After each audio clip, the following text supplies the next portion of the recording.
ఒకసారి ఒక చమురు వ్యాపారికి ఒక కసాయివాడికి చాలా పెద్ద గొడవ జరిగింది.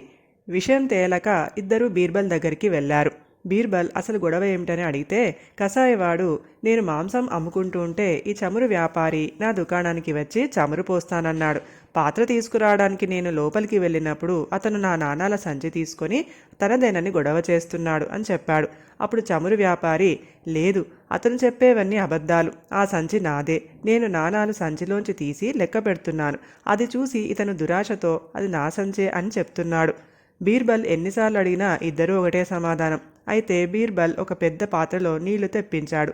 ఆ నీళ్లలోకి సంచిలో నాణాలు వేశాడు.